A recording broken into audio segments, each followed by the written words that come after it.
here yet, but uh, that was the whole qualities. Like if you had, if you were building your own company or whatever, and you had qualities, what type of qualities would those people have? And for the defects, as far as in those qualities that you have, right? How have you worked on that the past week, 2 weeks? Could you give me any examples? That would be our icebreaker for today. Like, how have you worked on that? I guess I'll go first. Which anyway.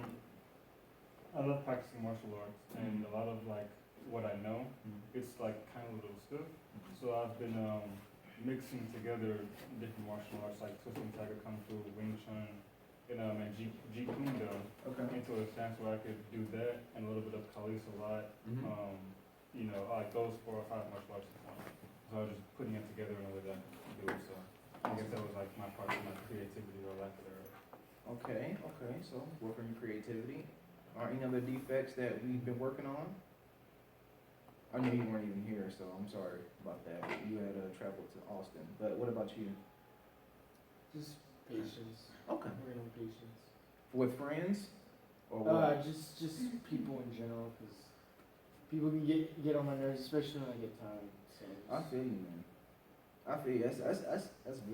That's a big thing to say is patience, because God really has to give it to you, man. Yeah. Because I suffer from through the same things, each and every day. I'm just like, oh Lord, you're going to have to help me, because I'm just I push and push and push. 8 points to being a leader in the workplace, and also relationally. Let me know if you guys are ready. Okay, so the first thing is connect with yourself. That means being confident in your abilities. Stop being insecure, basically. Don't be insecure about what you can do as a man or a woman. You can do all things through Christ that strengthens you, right? So you have to show that courage. Communicate with openness and sincerity. Have an authentic approach. That's what that means. Have an authentic approach. Be real, people. If you've been through it, you've been through it. If you haven't, you haven't. If you've fallen in certain places, let people know. So they can see that you have a pulse, that you have a heart, that you do go through things just like they do, right? Third, know your audience. Know a person's history, right? I had a trial lawyer one time. He told me he memorized like 60 names during voir dire. Before voir dire, and that's do you all know what a voir dire is? Okay, that is the selection of jurors before a trial. So he would memorize their profiles, 15 minutes over 60 names. You gotta be, right? But that's what you have to do with people. You have to know people. You have to really connect with them. You have to show them that you care about who they are as a person, right? And your background molds you. All of our backgrounds mold us. So it behooves you, right, to understand a person's background in order to connect with them. And let's go back to the previous example of Bush. If he would have known New Orleans and the people of New Orleans a lot better, he would have got his butt down there ASAP. Because it's the South. If you don't say hello to me, if you don't make me feel good, if you don't open the door for me at times, this is gonna be a problem. You know what I'm saying? I'm gonna be like, this dude's a jerk, all that type of stuff. So he really played that situation very wrong. So we have to know the background. And then fourth, live your message. Practice what you preach. That's simple. Go to where they are. So that means basically adapt to others. Adapt to what they are going through in their lives. Number 6, focus on them, not yourself. Do not be selfish. Pretty simplistic. Number 7, believe in them. Right? So that's going to actually leak into the chapter after the next, which is law of empowerment. And so when you believe in people, that gives them empowerment, that they have security. Whatever they do, it's not gonna necessarily let the boss down. Does that make sense? Like, I have faith in you that you're gonna be able to perform your duties. I don't have to stand over you, micromanage, act a fool in order to, get you to do what you have to do. And number 8, offer direction and hope.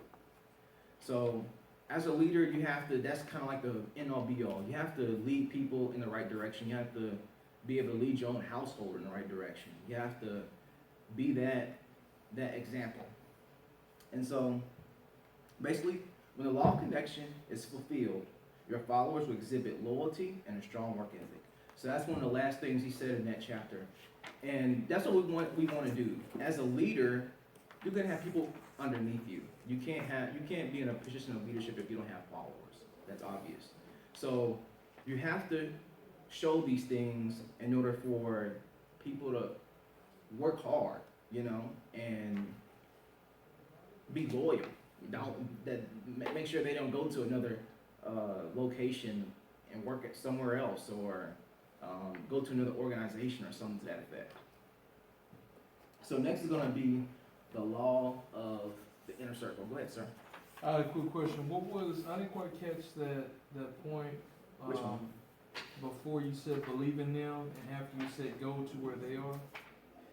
Focus on them, not yourself. Yeah, focus on. Yeah, do not be selfish. That was basically the interpretation of that.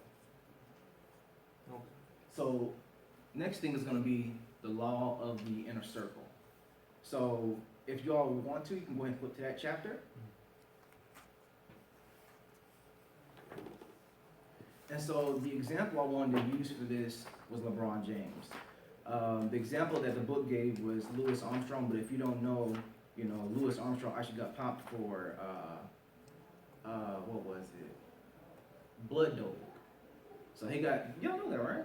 Mm-hmm. Yeah. Louis Armstrong got popped for blood doping, so he was cheating the whole time. Oh, damn. Wow. Yeah, he was blood doping. That's like steroids or something. Yeah. Something to help him perform better. Yeah. He was using something to create more red blood cells. Yeah. And so it would create more oxygen in his muscles, Yeah. so he could So you keep running, it would increase his endurance. exactly increase his endurance. So he was a big cheater. So this book is obviously old. That's what that tells me. So with the inner circle, right? LeBron James. So does anybody remember what LeBron James' hands looked like before he got a good team? He was what, with the Cavaliers for about 7 years, and what happened in the 7 years? Can somebody tell me? LeBron James. Chris, you got anything? Yeah, I mean, don't even- he just became a superstar. No, but when he was with Cleveland, what happened? Was he balling out? What's up? What happened? No, he did good in Cleveland. Okay, but did he get Yeah, this? really. No, he didn't get it. Okay. Wait, didn't he get one? No, he didn't. He got 0. No, he did No later. rings. Recently, he Like, got one. he's just saying the first 7 years. Exactly. Hey, I could have swore he got something, because didn't they get to the semifinals or something like that? Yeah, but that was later. He's So- talking about when he first came in the league. This is exactly what LeBron was looking like. You know what I'm saying? Yeah. That's exactly what he was looking like. Yeah, they were playing San Antonio, that's right. Yeah. What year was that? I can't tell you. It was probably like 09 or something like that. Didn't they win? 09? No, they didn't win against San Antonio. Did they? Oh, but he was with the Heat. That's right. He lost quite a few times in the finals. Okay, that's the whole point.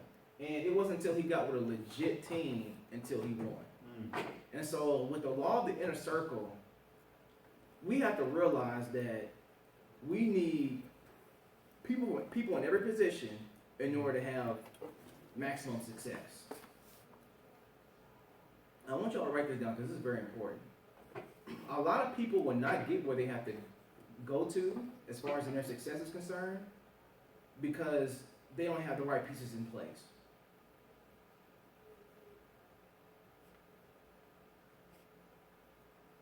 So in other words, you got, can somebody break down for me real quick the positions on a basketball team? Real quick. Point guard, Okay, shooting guard, okay. um,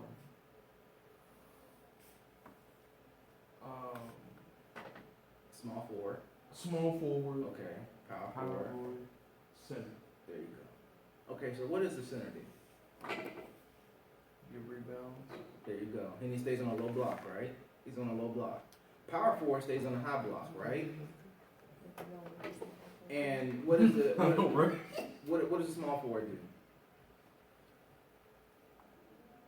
From sideline to sideline, basically. That's what they do. From sideline to sideline. They're all over the place as far as in the 3-point range. Shooting guard, they're going to the basket and they're making all the shots. Exactly. They're the scorers on the team, right? And then the point guard, what does he do? He handles the rock. So basically what you're saying is you have different people Mhm. who have different Talent. positions or talents, Mm-hmm. and they're specifically and completely focused on those talents because that's where their strengths are. Exactly, and that's what you need in your team. You need people that are good at what they do. A lot of people we wouldn't. Some people would never get where they have to get to where they have to go because they don't care about who's in their inner circle. So they never reach their maximum potential. They never reach it because their inner circle is out of whack. How am I going to get to the finals if my inner circle is garbage? That don't make sense. And so that's what LeBron was going through. LeBron kept on losing the finals, kept on losing the finals, kept on losing the finals because his team wasn't right. And so it wasn't until he got with a championship team, okay, hold on, let me go ahead and show you that. Right? That he won. And he's happy. So, Something like that. okay, break it down for me. Like, okay, for instance, I have like friends Uh-huh. that they okay, like I have you guys and Uh-huh. I have my church group and Mhm. stuff like that. So Mm, they all yeah. more ambition, more goal driven and that kind of thing. And then I have other friends that I work with, right? But we don't really Hang out? mingle outside of that. I got you. And then I'll have friends that I do, like I hang out with them from time to time, but Uh-huh. they're not like spirit driven or anything like that. I got you. You know what I mean? Yeah, that's exactly. Yeah, they're Okay. not that. So it kind of depends on what you need. Well, the inner circle is basically, oh man, it's just your tight knit best friends, the ones you talk to from a daily basis. The ones you're Okay. I'm intentional gonna put it with. like that. There you go. Exactly. You gotta be intentional. The inner ones- circle is the one you're intentional with. The ones you are intentional with. The one That you, put yourself around on Yeah. purpose. Exactly, You know, and the ones that you want to build lifetime relationships with. okay. The ones that are gonna basically, propel you to where you have to go. So this, okay, I get it. Yeah. So yeah, go ahead and if you could answer me that, I'll rephrase or not rephrase, but I'll reiterate the question. Do your friends have high influence? That's the first question. The second question is, do they bring a complimentary gift to the table? That's the second question. What do you mean by that? So basically, like just skill, specialties. Let's say you have a That's basically what it is. man and a woman, like a husband and a wife. For instance, the husband, like men, we're more objective. We're more, like facts and stuff. But women are more emotional. So what the man lacks in emotional intelligence, the woman perfectly makes up for that. But what the woman lacks in objective, objectivity, the man makes up for that. And then you have this completion in a sense. And that's what it means by complimenting. It's like the key fits into a lock or whatever. Like they work together. When they come together, it works and the purpose is completed. That concept definitely works. It definitely works. But yeah, it's basically like skill, specialty. And then the next question is, do any of your friends hold a position of importance? So one thing I want you to crunch down on is academically or professionally. Like any of your friends, do they hold any type of importance, at HBU? at U of H, at wherever you do your thing at. Or professionally, at your job, do they hold a supervisor position or a manager or whatnot? And whenever you think about these things, we want to think about adders and multipliers. What do they add? Do they add anything into my life? Are they multiplying opportunities in my life? And there's a couple more, guys. I'm sorry. It's extensive. Mm-hmm. Another question is this: do your friends possibly impact other inner circle members?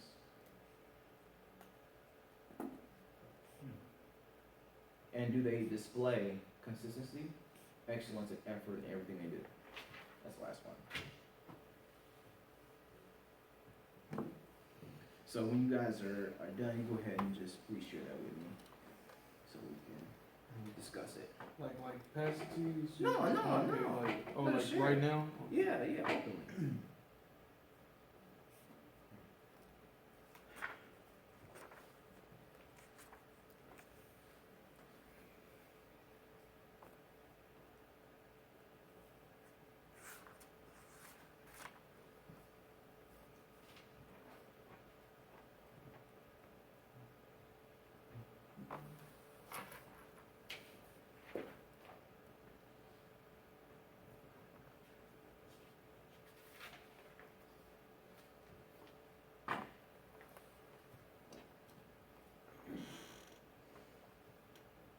Anybody ready? Well, true gentlemen let the ladies go first. Oh my goodness. Nikes. True gentlemen let the ladies go first. Can you repeat the question again? Yeah. It's on the Am I bottom. wrong? Am I wrong? Sounds like you got the. You are a answers little down. wrong, brother. No. Yeah. But Michael, how am I wrong? Putting her on the spot. No. Like, I'm this just is saying. what's this like walking through a door or Uh-huh. I don't know, going to the restroom first? I Okay, don't so know. for me, Eating okay, first? I'll go ahead and I'll do it. Okay, Alright, yes. Just do it. for me, I would say the answer to all the questions is pretty much yes in some sense. Okay, Mm-hmm. got you. In some sense, yes. So, Okay. I don't remember them all, the questions, Okay. but to go I'm down sorry. the line. It's on the bottom. Do your friends have high influence? So the ones that I want to have high influence on me do have high influence on me. I choose who I want to influence me, if that makes any sense. Mm-hmm. Because of course, like my secular friends, they participate in activities I don't involve in, but they're friends that I have been having since high school. Got you. So it's like, okay, let's go grab a cup of coffee, like let's hang out like that. Yeah. But there's other people who are like on the professional level that's like, okay, I want to be around you Yeah. all the time, Uh-huh. because I need your wisdom. Oh, mhm. So there's that. That's good. Do they bring a complimentary gift to the table? Mhm. Of course, because they have more tenure than me, Mm-hmm. they have more wisdom than me. So Gotcha. right there, and then, Mhm. do any of your friends hold a position of importance? Yes, they do, because there's people who are a little bit more spiritually wiser than I am. There's Mhm. also people in my professional life that are have more tenure. They're also higher up in the hierarchy Gotcha. in the business. So of course they do. What were the other ones? Over here? Do your friends possibly impact other inner circle members? Yes. Mm. Yes, because of that. I feel like they almost answer each other. Mm-hmm. Do they display consistency, excellence, and effort in everything that they do? Yes, because I don't think that they would be where they are if they didn't. Makes So, sense. Makes perfect sense. that's Alright. it. That's a good inner circle. All right, so if you want to go ahead and read off this too, or you got it all down? Yeah, I wrote it down. Okay, so do your friends have high influence? Go ahead, sir. Your friends have high influence. So just like what you said. So some of my friends have high influence. Uh-huh.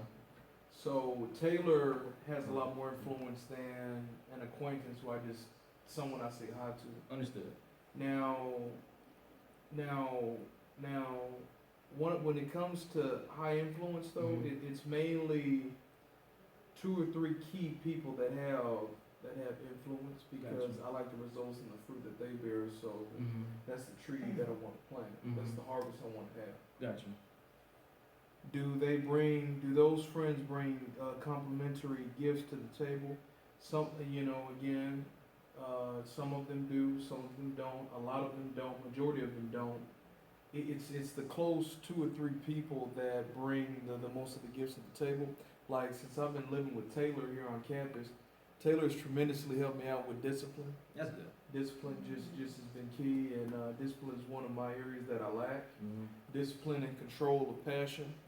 I'm kind of an extroverted guy. You can have the extroverted person. They have all this energy, but it's waste because it's not focused and directed towards something. That makes perfect sense.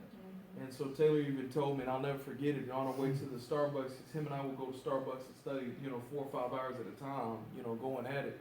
He said, you have to be careful with who you spend your time with, because are you getting something out of it? And so when he said that, that changed my life. It made me analyze myself. That's Okay, good. you're talking to a bunch of people, but at the end of the day, it doesn't really mean anything. That's he helped you, bro. Yeah. No, but I'm not gonna lie, though, I do have a lot of wasted conversation. You just have wasted conversations. This is just black substance. Just wasted time. Exact waste of time, and also even with relationships too, a lot of wasted relationships too. Yeah. But now for those relationships, marriage wasn't in the question like with Chris. So, I got you.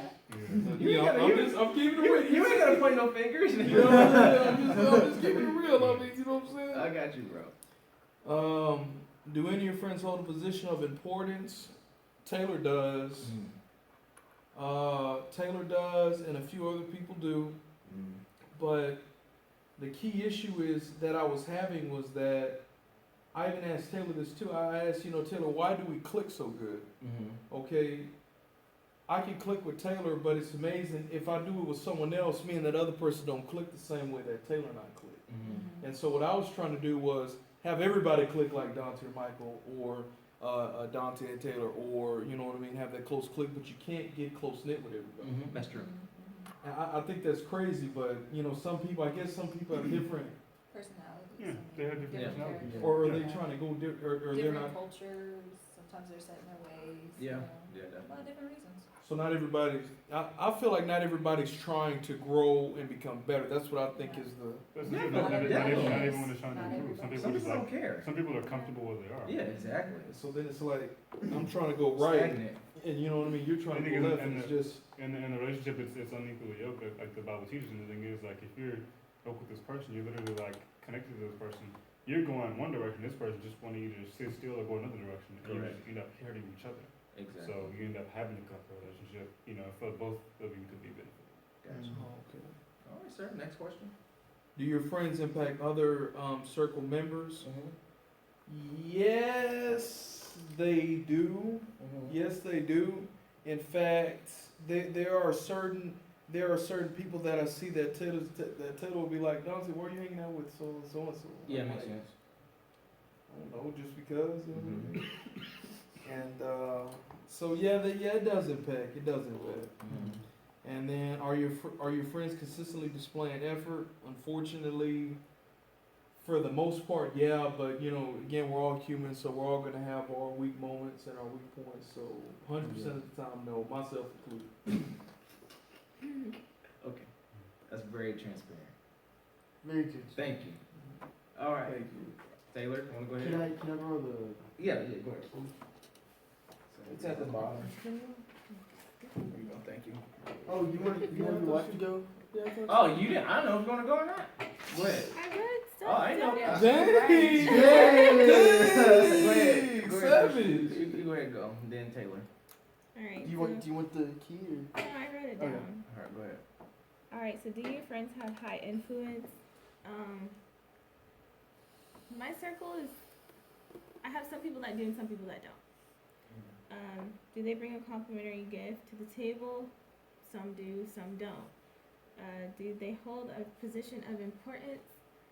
Most of them do. Like, a lot of them are at my job, so they're like either supervisors or managers. So yeah, they do.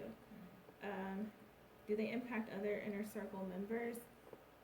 Yes and no, because like the people that I hang out with don't necessarily all hang out with each other as well. So like it's just kind of like I hang out with this person or I hang out with this person. Like we don't all hang out together, so not really.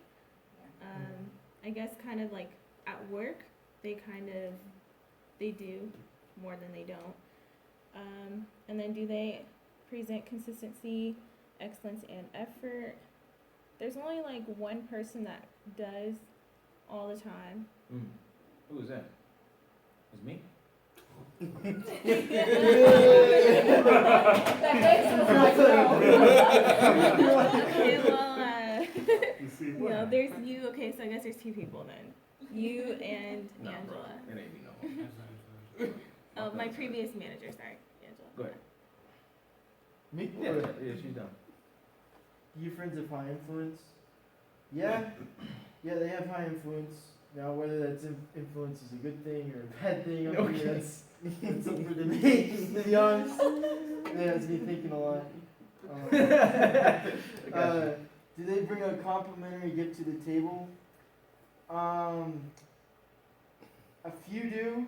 Yeah, a few do, really. But most of them don't, to be honest. That's tough. Yeah, That's tough. if I'm gonna be real. That's very tough. Do any of your friends hold a position of importance? No. For the most part, no. Oh, really? Yeah, for the most part. Really? He's Yeah. like manager, supervisor type, Yeah. role, like that. Oh, Are we gonna talk okay. about like more advanced, you know, maybe a Okay. bishop or, you know? I said a that's few what he do. means. Yeah. Okay. That's what he means. Do your friends possibly People impact feel other scared. inner Yeah. circle other inner That's circle what I was members? trying to say, I got you. know? I should have saved him, right? Yes, they do. Now, whether it's a positive or negative impact is seriously up for debate. Got you. Debate. Per person. And then, do they display consistency, excellence, and effort in everything they do? A few do, but most of my friends don't. Got you. It's tough, man. Yeah. All right. Last Yes, I one. only have like 4 people in my inner circle now. 2 are Christian, one I'm unsure, one I know is like straight up atheist. Do my friends have high influence? The first 2 who are Christian, they do have very high influence. The second one, he has a bit of influence with me. And the third one, I don't allow her to influence me too much because a lot of unbiblical or ungodly influence is just bad. Correct. Do they bring a complimentary gift to the table? Each one does.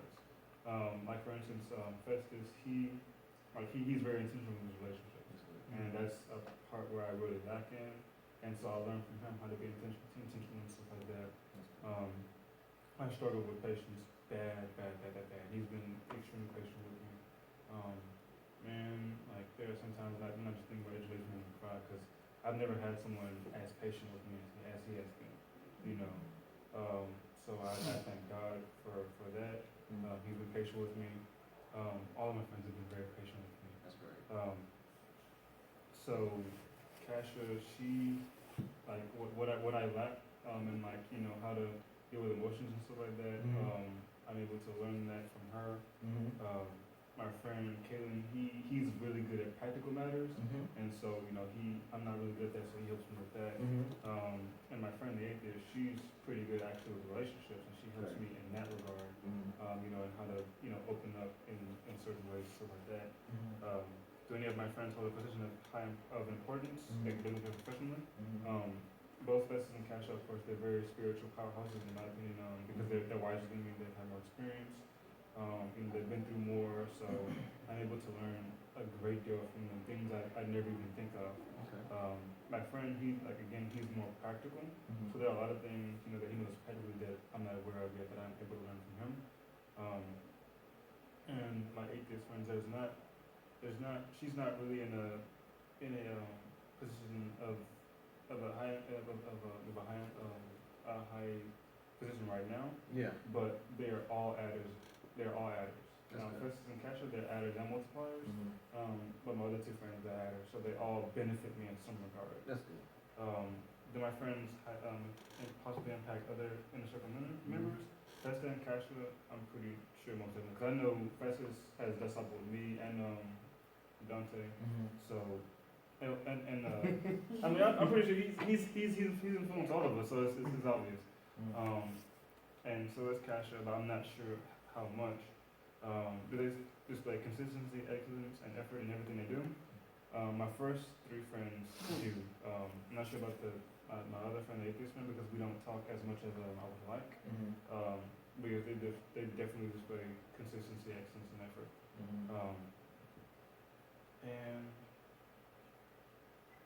But I mean, I benefit from them in these ways, and so they all bring something to the table that I don't, and that I'm not good with, and so I can glean from all of them. Awesome. All right, so let me go ahead and answer real quick, and we'll get into the law of empowerment. So, yeah, for me, my friends my inner circle are real tight nowadays, man. Because I remember when I, in the military, before the military, I had some terrible friends. I'll tell you that much. Drinking, partying, a lot of crazy stuff. So I was a clown. Just gonna be real with you. So it took me a long time to kind of weed those people out of my little box, my little circle. So now that those people are weeded out, it's almost like I have to do a whole new just connection thing with so many different other people, and just figure out what works. Who's really my age that I can connect with, and build a long-term relationship, and at the same time them be an adder. It's pretty difficult, especially because I'm older than the majority of people at this school, so that's number one. So that's pretty hard. And number two, because I'm so much of a just ambitious dude, some people might get turned off if you just are always talking about certain things that are constructive. Yeah. People get turned off by that. Like this dude, that's all he talk about is government and God and religion and this, that, and the third, and you just so logical and so, theological as well. People just get turned off. They're like, bro, your brain too big. Like you can't even have a civilized conversation with me. That's just not the case, but life is what it is. But I mean, I have some individuals at church that are pretty cool. I mean, I go play pool with them on occasion. Got Marcus, Nick, or is it Zach? Zach. Yeah, I always call him Nick. It's terrible. Yeah. So Jamar Mitchell. I think he's pretty much, you can call him one of my friends and also mentors. So yeah, they have a pretty high influence on me. Marcus has a family, and it seems like he does right by his wife and by his children, or his child, I should say. So he's a good influence and a positive man. And of course, everybody knows about Jamar, so there's no use in getting into that. Do they bring a complimentary gift to the table? So yeah, they do. I think Jamar is more or less the one that has the gift, because he gives me certain things that are abstract, certain thoughts that wouldn't appear in my mind if he wouldn't talk to me. Does that make sense? So he helps me to really critically think about things, about this organization, about so many different things. So just, okay, this is what I need to do next. So he's really the one that has the special gift. Do any of your friends hold a position of importance? Well, pretty much all my friends, are grown men. So it's hard to really say. I mean, Jamar, he's in student life, spiritual life, I should say. Marcus has his own business. What is his business? Like, what does it do? What is his business? I'm sorry. But is it like school supplies? Office supplies. Oh, okay. Yeah, he distributes office supplies. Yeah, so that's his job. That's good. And then, do your friends possibly impact other inner circle members? Well, Jamar works here, so that's not the case. I don't believe so. They don't really impact it because people are in their different like areas and zones in their life, so they don't really intermingle. You know, do they display consistency, excellence, and effort in everything they do? I believe they do, because as we talked about, just people being in certain positions in life. Obviously, you don't get there unless you show something, and if you have something to contribute, and if you're a valuable asset, you have your own business. You know, you are in HBU faculty and all that type of stuff. So yeah, I would definitely say they display these core values. So last thing is going to be the law of empowerment. That's going to be real quick. So we're going to get into 1 Samuel, chapter 18, verses 1 through 10. Ooh, first Samuel. Yeah. That's when he wanted the key. So I gave him the key. 1 Samuel chapter 18. No. Oh, yeah. Chapter 18, verses 1 through 10. First Samuel 18, 1 through 10. Correct.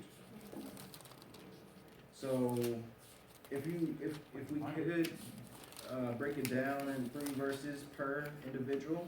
So who wants to read the first 3, and then somebody read the second 3, and then the last 3? I'm sorry, not or last 4. 18 what? Chapter 18, verses 1 through 10. I can read the last 4.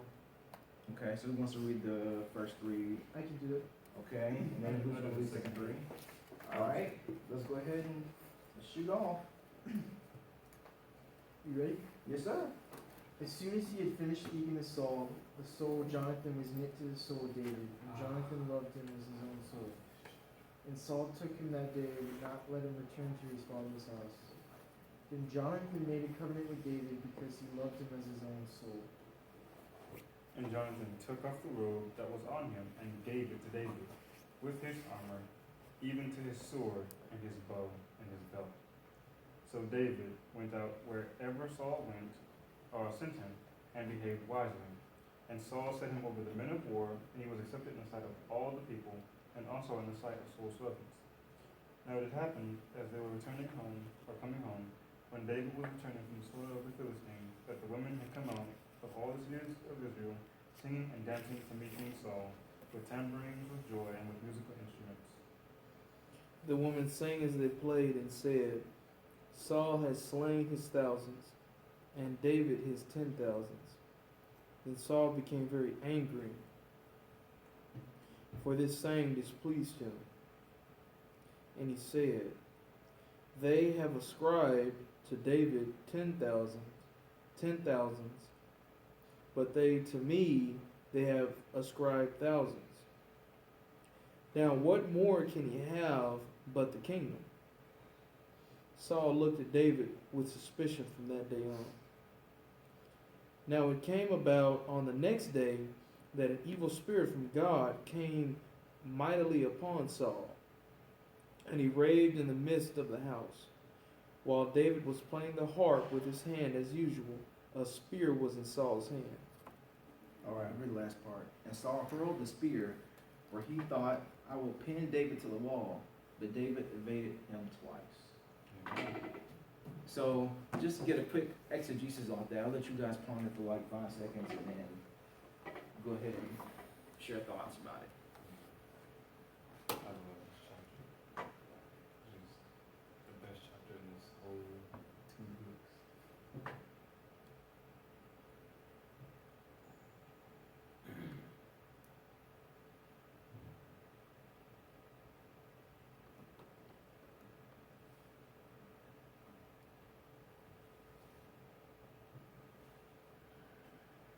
All right, guys, what you got?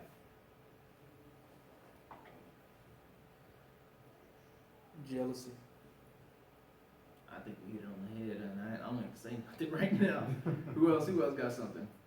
Jonathan, the soul of Jonathan and David was in it, like they were close knit. friends. Mm-hmm. And Jonathan was in a position of authority. Uh-huh. And when he gave, David his robe, his Exactly. armor, stuff like that, Mm-hmm. it was like he was giving his royalty, Exactly. to David. And Mhm. David is no coincidence. David ended up becoming king next. Mm-hmm. So literally, he added that awesome value, Mhm. to David. Awesome. So that's You got anything, Ashley? On this, Yeah. I was thinking exactly what Dante said. Taylor? He couldn't control his emotions. That's Yeah. what Yeah. through his spirit, I mean, you know, like that's kind of. Chuck the spirit out of him, man. He want him dead. Twice. Yeah, he want him dead. He want.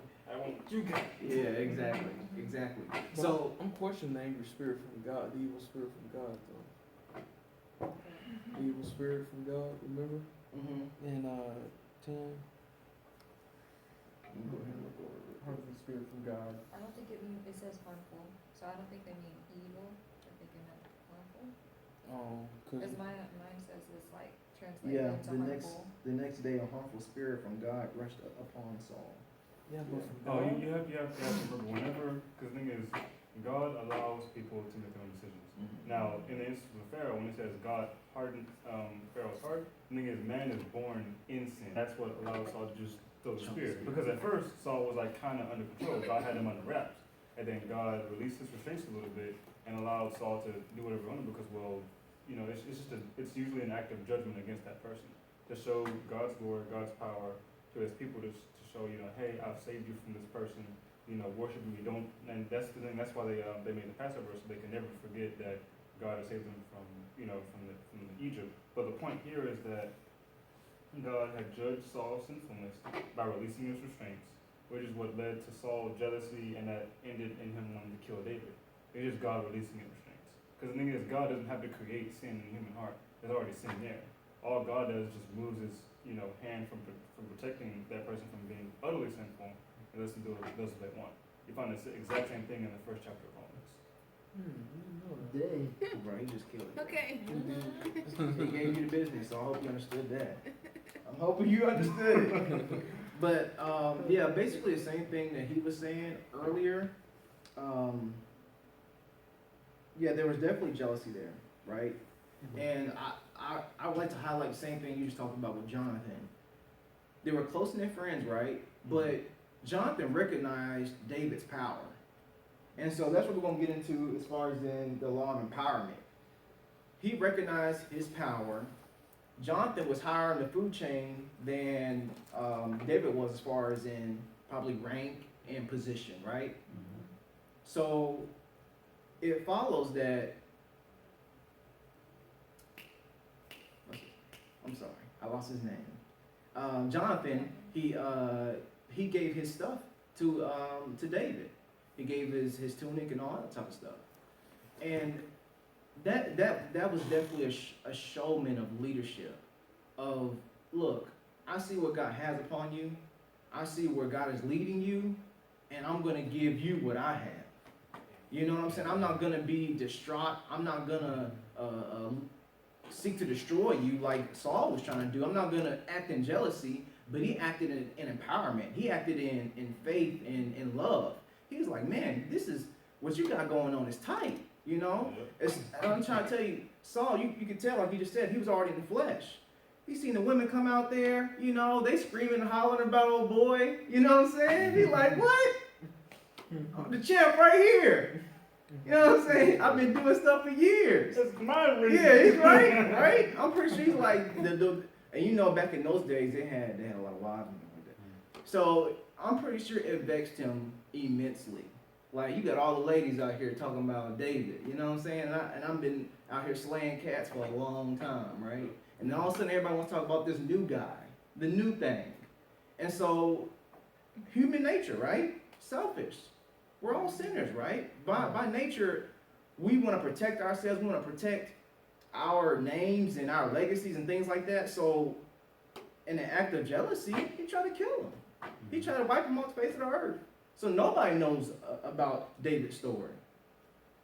And also to help you understand that more clearly about the jealousy, from verse 8 to verse 9, it lets you see that the jealousy was always in his heart, but it didn't manifest itself into action yet. So when God just removed his hand from him, that jealousy, it went from a thought and a feeling of the heart to an action. Right. I'm just curious because if God knew that was going to happen, why would he do it? It's an act of his judgment.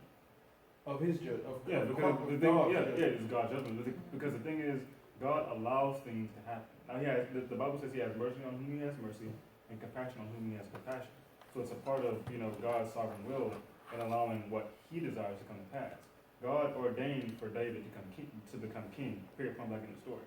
Otherwise, David would not have become king. That's just how that works. Oh, so there is no particular reason. That's just how It's God's will. what Saul did. Yeah. I thought there was a reason behind why he would allow Saul to do that. Well, I'm pretty sure there is more than likely Saul has some sin in his life somewhere. Yeah. He had the jealousy. He has sin in his life, right? And because of that, there need to be something new.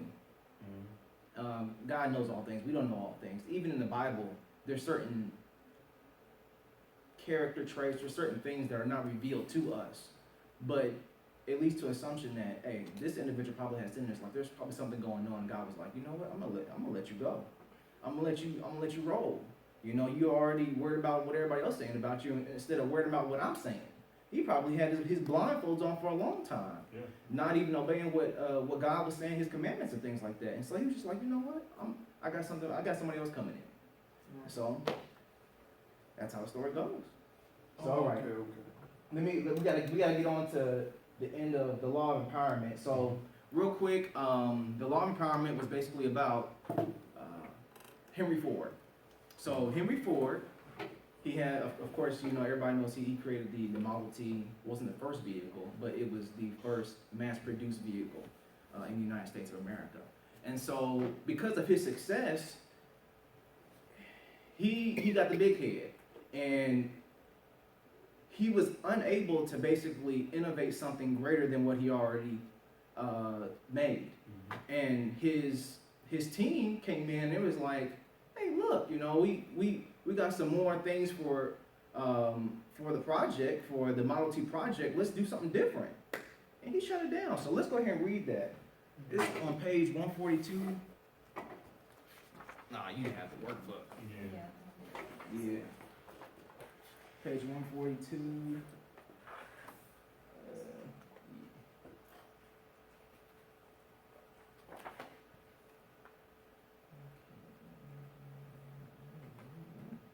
Okay.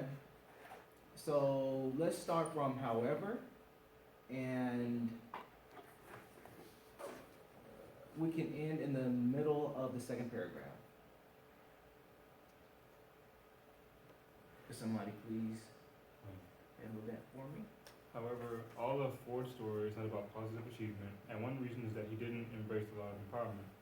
Henry Ford was so in love with his Model T that he never wanted to change or improve it, nor did he want anyone else to tinker with it. One day, when a group of his designers surprised him by presenting him with the prototype of an improved model, Ford furiously ripped its doors off the hinges and proceeded to destroy the car with his own bare hands. For almost 20 years, the Ford Motor Company offered only one design, the Model T, which Henry Ford had personally developed. It wasn't until 1927 that he finally, grudgingly, agreed to offer a new car to the public. The company produced the Model A, but it was incredibly far behind its competitors in technical innovations. Okay, that's it. So as you see there, he had malice in his heart. As soon as they brought out the new inventions, the new gadgets, the new model, he went as a resort of his anger to just tear apart the whole entire vehicle barehanded. That's crazy. Like, you're talking about a millionaire probably at that time tearing apart a vehicle by hand. Like, that's a savage. You turned from a sophisticated millionaire, you know, to some crazy lunatic in a matter of seconds over somebody bringing you something that was supposed to bolster and help your company. Horrible, right? Horrible means of empowerment. And so we're gonna follow into Eddles, I believe his name is pronounced Eddles. Edsel, yeah. So he took power. Henry Ford was obviously getting old. He took power, but he died soon after. And then his grandson, Henry Ford's grandson, Henry Ford II, took power. And when he took power, he basically did the same type of things that his grandfather did. Except for what he did was he brilliantly got the company back on its wheels again. So he got a whole bunch of leaders to get all their concepts on the table and things like that. And they basically got the company out the rut. So once they got the company out the rut, he's like, okay, I don't need y'all no more. Basically, that's what he said. I don't need y'all no more. Ford is running good now. And so what he did was he tactically just eliminated people from their positions of power one by one through humiliation, just horrible acts, antagonizing individuals so they could become enemies within the company.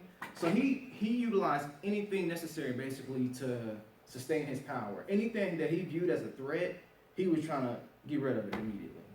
And with the law of empowerment, nothing's a threat. Because we're backed by God, right?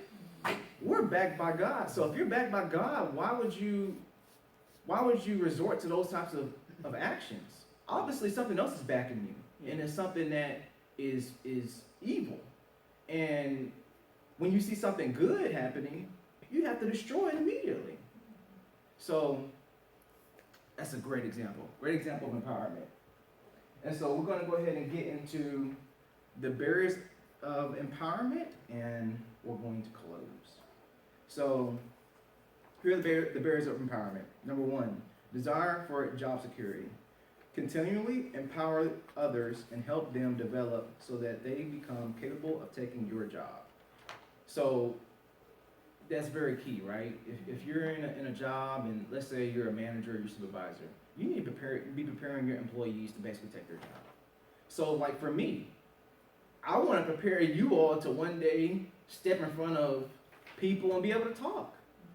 You know, that's one of the reasons why I wanted Taylor to get in front of people and speak and things like that. Because I don't know if he's ever experienced that before. I've never experienced it.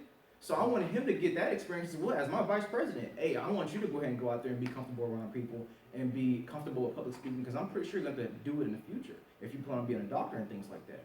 So there's always a strategy to what we do, and it should always be to benefit others.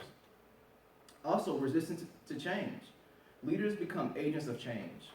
This dude is Henry Ford. As soon as he seen something that was bright and something that could bring forth some type of profit to his company, he tore it apart because he didn't think of it. He said, man, y'all are ridiculous. I'm about to tear this all apart. It didn't come from me, so it ain't right. You have to be an advocate of change. You have to love change. When somebody talks about change or somebody talks about a way in which you can basically innovate your process and make it better, listen. And then third and last, lack of self-worth. Self-conscious, it says in the book, self-conscious people are rarely good leaders. So this is what I say.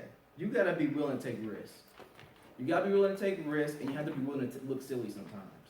Because if you take risks, you obviously take calculated risks, but not everything is gonna go according to plan. But obviously everything is all about learning from your mistakes. So one thing I want you all to write down is a key quote in the book, and then we're done. Enlarging others makes you larger.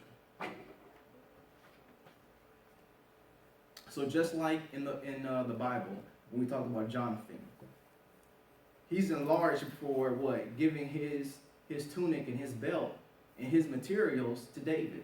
He was enlarged for what he did. You know, he was praised for it. Look, this man didn't act in violence and jealousy, but he, in fact, went to his friend and he congratulated him. He wanted to see him succeed. He wanted him to do great things. And so he contributed instead of taking away. So, all right, guys, we want to go ahead and end with a prayer.